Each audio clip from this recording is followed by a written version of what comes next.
Começamos falando sobre a Agência Nacional de Transporte Terrestres, que vetou o vencedor do leilão da Rota Agro, que é uma rota estratégica, inclusive, como o nome já diz, né, para o agronegócio.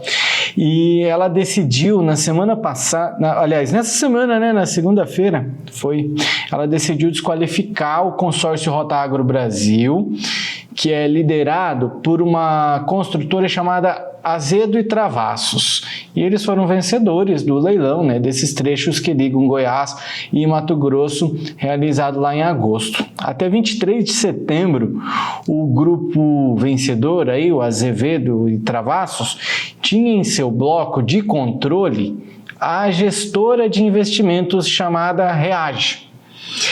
E ela é investigada por envolvimento de lavagem de dinheiro e fraudes de combustíveis do PCC, que a gente tá bem fresco na memória isso, inclusive, né? Foi recente, né? A Operação Carbono Oculto aí da Polícia Federal, que trouxe uma investigação por conta de combustíveis recentemente.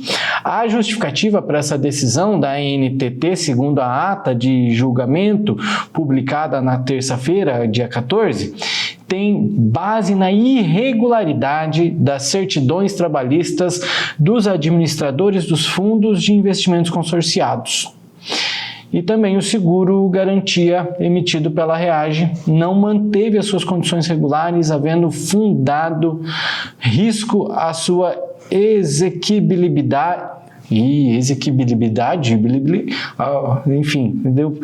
a colocar em prática, né, a sua eficiência, mais ou menos isso. Difícil falar exequibilidade, acho que eu falei certo, mas vamos lá. Seu Bianco, eu volto para o senhor, que o senhor agora na introdução do programa, o senhor trouxe, né, um ponto de vista muito interessante e que faz muito sentido, né? Assim como a primeira vencedora, que agora acaba de ser desqualificada, a segunda colocada no leilão passa a ser quem vai assumir as obras. E, portanto, ela também deve passar por esse crivo que o senhor falou, né? De ser feita uma análise para saber se ela tem competência e pode executar o projeto. Tanto ela quanto todas as outras, se forem na sequência, que sejam as vencedoras. E isso é muito bom, Jossan. Por quê? Porque esse crivo ele tem até diversos fatores. O principal fator é que você, doutor Daiane, podemos amanhã constituir uma empresa e entrar nesse consórcio, entrar nessa concorrência. E eles, quando eles fazem essa concorrência, eles dizem, o preço mínimo é X, vamos dizer, R$10 é o pedágio lá, porque vai passar tantos caminhões por dia, vai ser o custo e em cima disso a empresa pode ter o lucro. Chegamos nós três lá com uma empresa qualquer, e podemos falar, não, eu vou deixar 5%, tá? R$5. Então o pedágio vai ser R$5, é mais barato, eu ganhei a concorrência. Eles não aceitam. Por quê? Porque se você colocou que a meta era R$10, a viabilidade é R$10, você poderia ter um desconto até 18%.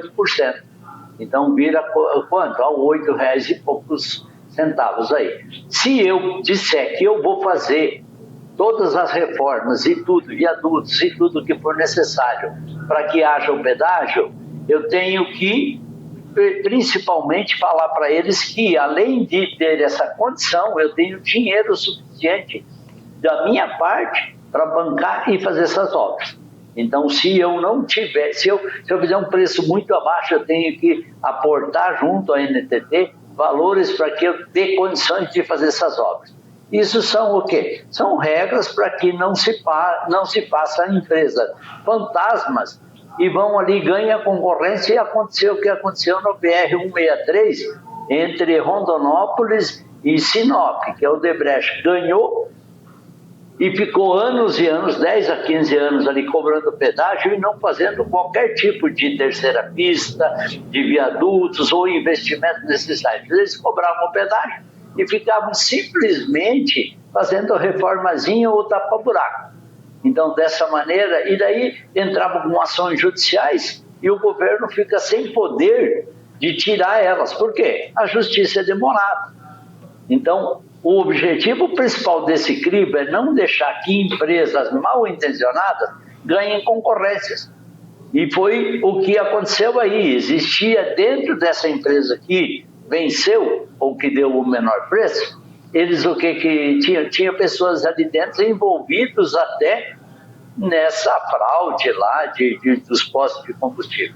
Então eles foram eliminados por isso e agora então fica a segunda colocada. A segunda vai entrar no crivo também. Se houver falhas ou pessoas que não sejam de honestidade honestas mesmo, automaticamente também será cortado e passado para a segunda ou terceira fase. Isso é muito bom para quê? Evitar problemas futuros judiciais um pouquinho mais lá na frente.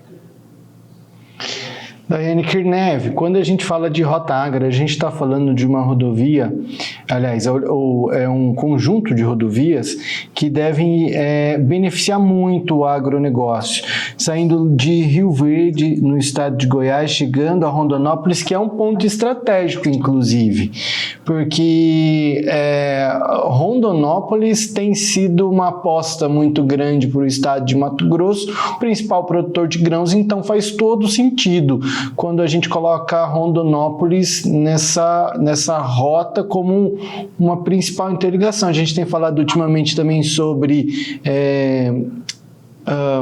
ferrovia e investimento também com construção de usinas para a produção de combustível, enfim, isso tudo contribui e nada mais justo do que dar uma atenção grande para o agronegócio nesse momento. Exatamente, Jossa. É muito importante que a gente saiba que para o agronegócio poder desenvolver mais, né, a gente precisa de escoamento mais adequado, né?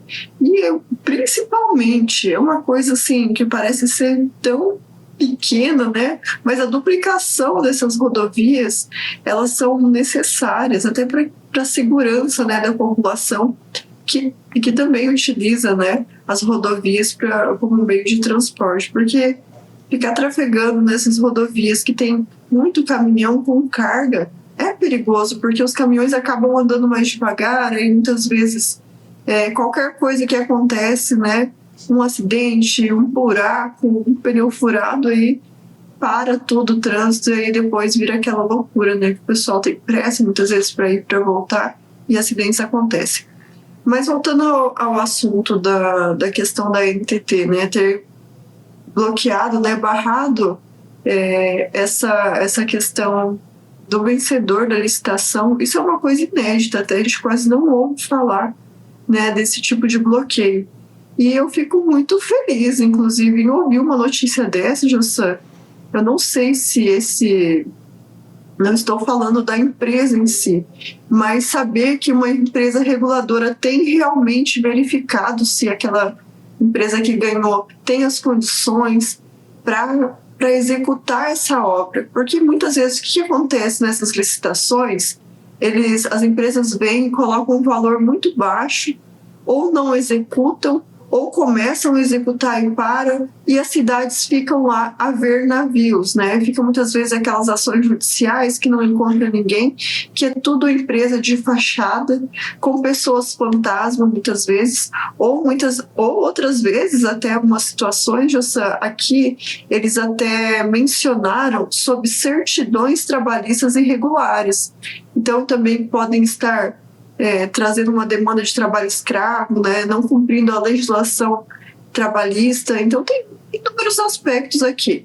E o que aconteceu com essa empresa é que ela levantou suspeita, os investidores que faziam parte, né, estariam envolvidos pelo escândalo que você mesmo mencionou, um escândalo envolvendo até comandos, né, e outros grupos que a Polícia Federal conseguiu descobrir. Então, esse tipo de envolvimento, ele acaba levantando suspeitas.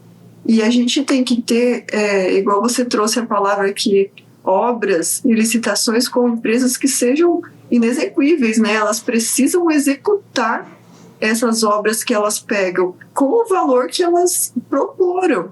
Porque o que a gente vê, olha, só quem participa de leilões sabe, às vezes uma empresa X traz um valor lá que é no limite do possível, né? Vai cobrar, por exemplo, R$10.000 por metro construído. Aí a outra empresa vem com R$2.000. A gente sabe que é praticamente impossível, né? A diferença é tão grande que não tem nem condições de executar uma obra nessa diferença de valor. Mas muitas vezes o que acontece é que eles ganham as licitações, começam as obras e depois desaparecem, né? E saber que essas agências reguladoras estão fazendo isso pode evitar muito transtorno que aconteceu, como o Bianco trouxe na 63. A gente ficou com a 63 parada há 20 anos, o pessoal recebendo, né? Recebendo pedágio, a Odebrecht lá, como se nada tivesse acontecendo, mal arrumavam buracos, os acostamentos eram péssimos, acidentes quase todos os dias. Então, como o Bianco mesmo trouxe, as vidas importam muito. A segurança, e não só falando do agronegócio, né, falando de pessoas também. Afinal de contas, a gente quer sim que haja um desenvolvimento, mas com qualidade e com segurança, né? E essas empresas, elas têm que ser mais reguladas, elas têm que ter um arcabouço. Como que ela vai executar essa obra? Ela tem que ter um patrimônio, ela tem que ter uma seguradora ali que vai garantir que ela execute de começo, meio e fim, e não que ela desapareça simplesmente, né, levando dinheiro público e deixando a população a ver navios. Fico feliz, não é sempre que a Daiane traz um elogio, trouxe um elogio a uma decisão, fiquei feliz, às vezes eu fico na dúvida, eu jogo aqui alguma questão, falo, Daiane, que bom, né? A Daiane vem falar, não acho bom. Então, é uma medida boa. Isso é bom, porque o debate ele traz vários pontos de vista, né? E às vezes a gente não enxerga uma coisa, o outro enxerga, e isso que é bom. Só para concluir, ainda a empresa, a ganhadora, a Rotagro, aliás, como é que é o nome? Esqueci aqui agora. Mas ela disse que vai recorrer. E vamos ver, né? Pode ter uma outra decisão, mas é difícil também, né? Com essas alegações aí, seu Bianco, fala aí. Esperamos que não vire ação em cima de ação e aí não se movimente nada e não se possa fazer nada de... porque a empresa ganhadora ela é obrigada, Jossan, a fazer o quê? Uma terceira pista duplicada, viadutos, né? E essa rodovia, como você falou, que vai ligar Rio Verde, em Goiás, com Rondonópolis, que é onde a gente tem o transbordo para trem. Rondonópolis se torna esse centro em virtude disso. Chegando ali, aí essa soja ou esses produtos irão para os portos com trem. Então, por isso que é muito importante que seja duplicada, que tenha uma rodovia com muita segurança, para que todos esses caminhoneiros e pessoas que transitam por aí transitem com segurança. Muito bom, amigos. Obrigado pela opinião de vocês. Vamos seguindo? Podemos? Então, bora lá.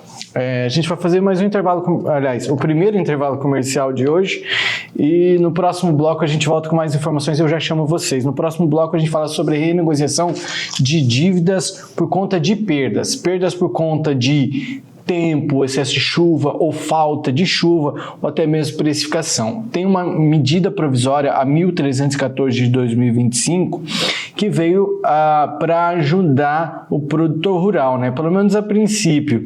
E alguns critérios foram colocados pelo Conselho Monetário Nacional, que o produtor rural ele só pode acessar a verba dessa medida provisória se o município onde ele está se encaixar em determinados requisitos, como por exemplo, passou por problemas climáticos ou por problemas de precificação. E aí pode tirar o benefício daquele produtor que às vezes está ali do lado, está na área de divisa de um município para o outro. Então, será que faz tanto sentido avaliar o município de maneira geral ou cada propriedade de maneira individualizada? Essa é uma pedida da ProSoja Mato Grosso. A gente vai conversar com o presidente da ProSoja Mato Grosso, Lucas Costa Berber, no próximo bloco. O intervalo é rápido, a gente volta já.